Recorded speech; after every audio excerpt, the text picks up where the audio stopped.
नमस्कार साथीहरू। नेपालको शेयर बजारमा लिस्टेड भएका विभिन्न सेक्टरका विभिन्न कम्पनीहरूले आर्थिक वर्ष 78-79 को फोर्थ क्वार्टरको रिपोर्ट धमाधम प्रकाशन गरिराखेका छन् र आज नन लाइफ इन्सुरेन्स सेक्टर अन्तर्गतका तीनवटा strong non life insurance company Shikhar, Neco insurance र सगरमाथा इन्सुरेन्स कम्पनीले पनि आफ्नो रिपोर्ट प्रकाशन गरिसकेका छन्। यी तीनवटा कम्पनीलाई कम्पेरिटिभ स्टडी गरेर हेर्दाखेरि कुन फन्डामेन्टल टुल्समा कुन कम्पनी ज्यादै स्ट्रङ छ र कुन कम्पनीमा लगानी गर्दा आगामी दिनमा राम्रो रिटर्न पाउन सकिन्छ, क्यापिटल गेन खान सकिन्छ भन्ने बारेमा एउटा महत्त्वपूर्ण जानकारीमूलक भिडियो लिएर तपाईहरु समक्ष प्रस्तुत भइसकेको छु र अब ढिला नगरिकन आजको यो भिडियोतर्फ तपाईहरुको ध्यान केन्द्रित गर्न चाहन्छु। अब म 78-79 को फोर्थ क्वार्टरको रिपोर्टको आधारमा नील, शिखर र सगरमाथा इन्सुरेन्स कम्पनीको फन्डामेन्टल अवस्था के छ भन्ने बारेमा विभिन्न फन्डामेन्टल टुल्सबाट कम्पेरिटिभ स्टडी गरेर यो भिडियो प्रस्तुत गर्न गइराखेको छु। सर्वप्रथम पेड अप क्यापिटलको आधारमा हामी लगानीकर्ताले शेयरमा लगानी गर्दाखेरि कुन प्रकारको लगानी गर्दैछौँ, long term, mid term, short term, forever र ट्रेडिङ के गर्दैछौँ त्यसको आधारमा हामीले पेड अप क्यापिटललाई जोड दिनुपर्ने हुन्छ।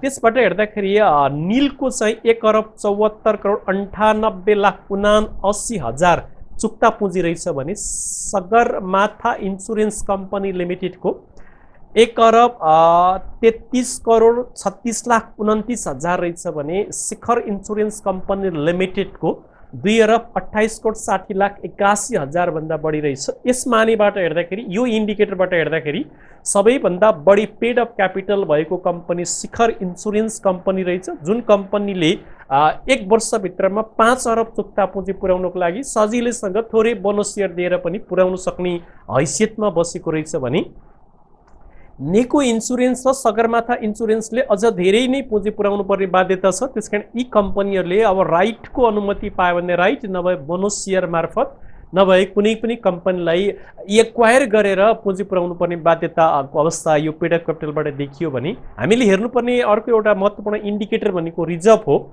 लगानीकर्ताले जहिले पनि रिजर्भमा आँखा लगाउनु पर्ने हुन्छ। त्यस इन्डिकेटरबाट हेर्दाखेरि नेको इन्सुरेन्सको 48,73,75,000 रिजर्भ रहँदा सगरमाथा इन्सुरेन्स कम्पनीको 46,95,23,000 रहेछ भने शिखर इन्सुरेन्स कम्पनीको 87,07,22,000 रहेछ। यो इन्डिकेटरमा पनि नील र सगरमाथा भन्दा शिखर इन्सुरेन्स कम्पनी एकदमै स्ट्रङ देखियो भन्ने कुरा मैले जानकारी गराउन चाहे। यसले बोनसै सेयर दिएर 2,50 करोड पेड अप क्यापिटल पुर्याउन सक्ने हैसियतमा छ भन्ने कुरा यो रिजर्भबाट देखिन्छ भने इन्सुरेन्स फन्ड हामी लगानीकर्ताले लाइफ र नन लाइफमा हेर्नुपर्ने दुईवटा महत्त्वपूर्ण इन्डिकेटर भनेको इन्सुरेन्स फन्ड र प्रिमियम कलेक्सन पनि हो। यस मानेबाट हेर्दाखेरि इन्सुरेन्स फन्डमा नेको इन्सुरेन्सको 1,37,44,53,000 फोर्थ क्वार्टरसम्म आइपुग्दा यसले इन्सुरेन्स फन्ड जम्मा गरेर बसेको रहेछ भने सगरमाथा इन्सुरेन्सको 1,22,48,20,000 रहेछ भने शिखर इन्सुरेन्सको 1,41,16,27,000 भन्दा बढी रहेछ। यो इन्डिकेटरमा पनि नील र सगरमाथा भन्दा शिखर नै अब्बल देखियो, दोस्रोमा नील देखियो भने तेस्रोमा शिखर सगरमाथा इन्सुरेन्स कम्पनी देखियो। क्यास्टोपोरिक फन्ड भनेको विपत्ति कोष हो। विपत्ति कोषमा यसको चाहिँ 96,02,45,000 रहेछ भने यसको चाहिँ 1,19,04,69,000 रहेछ। यसको 1,10,08,18,000 भन्दा बढी रहेछ। यो इन्डिकेटरमा सबभन्दा बढी विपत्ति कोष जम्मा गरेर बसेको कम्पनीको रूपमा सगरमाथा इन्सुरेन्स, दोस्रोमा शिखर इन्सुरेन्स र तेस्रोमा चाहिँ नेको इन्सुरेन्स पर्न सफल भएको अवस्था देखिन्छ भने टोटल एसेटबाट हेर्दाखेरि फिक्स एसेट टोटल एसेट यिनीहरूको 3,70,80,52,000 नीलको हुँदाखेरि सगरमाथाको 3,14,74,42,000 रहेछ भने शिखरको चाहिँ 4,67,92,50,000। यो इन्डिकेटरमा पनि शिखर नै अब्बल र बलियो देखियो भने हामीले हेर्नुपर्ने अर्को एउटा महत्त्वपूर्ण लङ टर्म इन्भेस्टमेन्ट पनि हो। लङ टर्म इन्भेस्टमेन्टमा अहिले चाहिँ 52,16,47,000 नीलले लगानी गरेको रहेछ। सगरमाथाले 70,15,89,000 लगानी गरेको रहेछ भने यसले 1,08,71,54,000 यो इन्डिकेटरमा पनि शिखर नै अब्बल देखियो भने पोलिसी लोन छैन, नेट करेन्ट एसेटमा पनि शिखरै अगाडि छ भने हामीले हेर्नुपर्ने अरू इन्डिकेटरहरूमा जस्तै की डिटेलमा ग्रोस प्रिमियम कलेक्टेड यो हेर्नुपर्ने हुन्छ हामीले। यसमा चाहिँ जम्मा प्रिमियम कलेक्सन कति गरेछ भनेर हेर्दाखेरि नीलले चाहिँ 2 अर्ब 85 करोड 38 लाख प्रिमियम कलेक्सन गरेको रहेछ भने सगरमाथा इन्सुरेन्स कम्पनीले 3 अर्ब 10 करोड 63 लाख 43 हजार प्रिमियम कलेक्सन गर्दाखेरि शिखरले चाहिँ 5 अर्ब 9 करोड 2 लाख 22 हजार यसले चाहिँ प्रिमियम कलेक्सन गरेर यो इन्डिकेटरमा पनि शिखर नै अब्बल देखिएको कुरा म तपाईहरुलाई जानकारी गराउन चाहन्छु भने त्यसै गरी हामीले लगानीकर्ताले हेर्नुपर्ने अर्को एउटा इन्डिकेटरमा टोटल नम्बर अफ क्लेम यो पनि यसैको बढी छ। यो इन्डिकेटरमा पेएबल अब तिर्नुपर्ने total number of claim payable तिर्नुपर्ने पोलिसीको रकम जो मेच्युरिटी पिरियड पुगिसकेका पोलिसीको तिर्नुपर्ने रकममा चाहिँ यसको चाहिँ 9 करोड 8 लाख 53 हजार रहेछ भने यसको 9 करोड 9 लाख 84 हजार रहेछ, यसको चाहिँ 15 करोड 9 लाख रहेछ। सबभन्दा बढी तिर्नुपर्नेमा शिखर इन्सुरेन्स रहेछ भने अब हामीले प्रफिट एन्ड लस एकाउन्टबाट यी तीनवटा कम्पनीको चिरफार गर्दाखेरि ट्रान्सफर फ्रम रेभेन्यू यिनीहरूले चाहिँ पोलिसी बेचेर कमाएको रेभेन्यूमा ट्रान्सफर फ्रम फन्डमा रेभेन्यूमा यिनको अवस्था के छ भनेर हेर्दाखेरि नीलको चाहिँ 75 करोड 68 लाख 62 हजार छ भने सगरमाथाको 55 करोड 65 लाख 98 हजार छ, यसको चाहिँ 52 करोड 61 लाख 76 हजार रहेछ। यो इन्डिकेटरमा शिखर भन्दा नील अगाडि देखियो भने income from investment loan and others यिनले लगानी गरेको लोन र इन्भेस्टमेन्टबाट गरेको कमाईमा यसले चाहिँ 19 करोड 93 लाख 5 हजार कमाउन सफल भएको रहेछ नील भने यसले 19 करोड 33 लाख 81 हजार कमाउन सफल भएको रहेछ भने यसले 17 करोड 80 लाख 53 हजार कमाउन सफल भएको रहेछ। यो इन्डिकेटरमा सबैभन्दा बलियो नील देखियो भने अरू इन्डिकेटरबाट हेर्दाखेरि अरू टोटल इन्कम अब टोटल इन्कमबाट हेर्दाखेरि यसको चाहिँ 95 करोड 61 लाख 67 हजार नीलको फोर्थ क्वार्टरसम्म टोटल इन्कम रहेछ भने सगरमाथाको चाहिँ 78 करोड 39 लाख 83 हजार रहेछ। यता शिखरको चाहिँ 70 करोड 82 लाख 30 हजार रहेछ। टोटल इन्कममा पनि नील नै अगाडि देखियो भने म्यानेजमेन्ट एक्सपेन्सेसमा शिखरको बढी रहेछ। त्यस्तै गरी अदर प्रोभिजन फर लसेसमा पनि शिखरकै बढी देखिएको छ।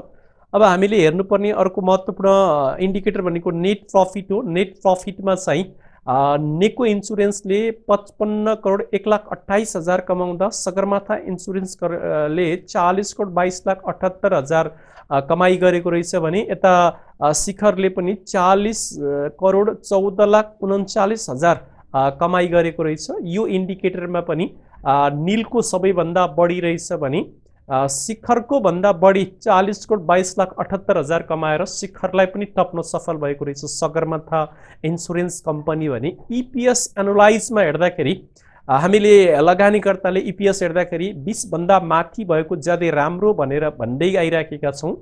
यसमानेबाट हेर्दाखेरि नीलको 31.43 रहेछ भने सगरमाथाको 30.16 रहेछ। यो इन्डिकेटरमा शिखर इन्सुरेन्स साह्रै कमजोर रहेछ 17.56 रहेछ।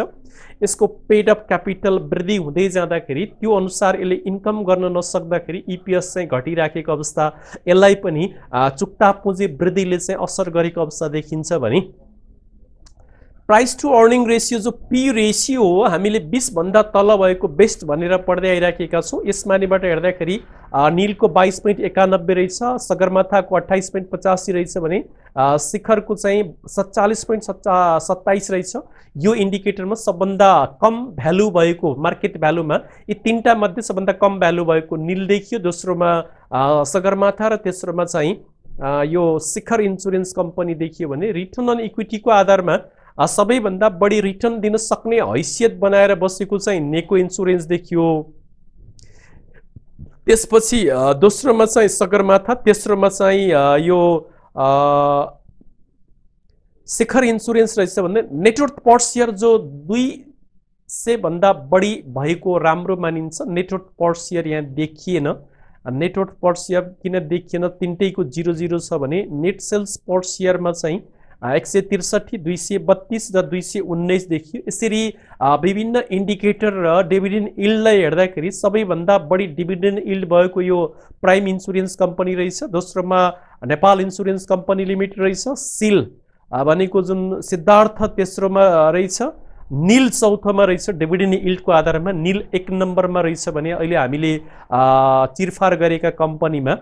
त्यसै गरी यो एसजिआई, एलजिआइएल, यस सगरमाथा इन्सुरेन्स कम्पनी चाहिँ 3.47 रहेछ भने अर्को शिखरको चाहिँ जम्मा 2.12 रहेछ। यसरी विभिन्न इन्डिकेटरहरूलाई केलाउँदाखेरि सबैभन्दा बढी स्ट्रङ कम्पनी नेको इन्सुरेन्स कम्पनी देखियो। पुँजी पनि कम र विभिन्न इन्डिकेटरमा आफूलाई अब्बल पनि देखायो शिखर भन्दा, र धेरै जसो इन्डिकेटरमा शिखर पनि अब्बल छ। शिखर र नील बीचमा कडा टक्कर छ, तर शिखरको पुँजी वृद्धि अनुसार प्रफिट इन्क्रिज गर्न नसकेको हुनाले त्यसको इपिएसमा नेटवर्थ पर सेयरमा धक्का लागेको अवस्था देखिन्छ। र आगामी दिनमा यसले बोनस सेयर दिएर 2 अरब 50 करोड पुँजी पुर्याउन सक्ने हैसियत बनाएर बसेको छ भने नेको इन्सुरेन्सले पनि मिनिमम राइट र बोनस राम्रै बोनस दिएर 2 अरब 50 करोड पुर्याउन सक्छ जस्तो लाग्दछ। सगरमाथा इन्सुरेन्स ले चाहिँ अरू कुनै कम्पनीलाई मर्जर र एक्वायर गर्दैछ क्यारे यो कम्पनीले। यसरी यी कम्पनीहरूको अवस्था देखाउँदा फन्डामेन्टल रूपमा 1 नम्बरमा मैले निललाई राखेँ भने, दोस्रोमा शिखरलाई राखेँ, तेस्रोमा सगरमाथालाई राखेँ। यी तीनवटै नलाफ इन्सुरेन्स सेक्टर अन्तर्गतका यी तीनवटै कम्पनीहरू अब्बल छन् भन्ने कुराको जानकारी गराउँदै यस्तो महत्त्वपूर्ण जानकारीमूलक भिडियो हेरिसकेपछि धेरैभन्दा धेरै लाइक र कमेन्ट गर्नुहोला र कमेन्टमा आगामी दिनमा कुन कम्पनीको चिरफार चाहनुहुन्छ उल्लेख गर्नुहोला। र हाम्रो यो च्यानलमा तपाईहरु पहिलोचोटि भिजिट गर्दै हुनुहुन्छ भने तल लेखिएको सब्स्क्राइब बटनमा एक क्लिक गर्नुहोला भन्दै आजलाई बिदा हुन्छु। हस्त नमस्कार।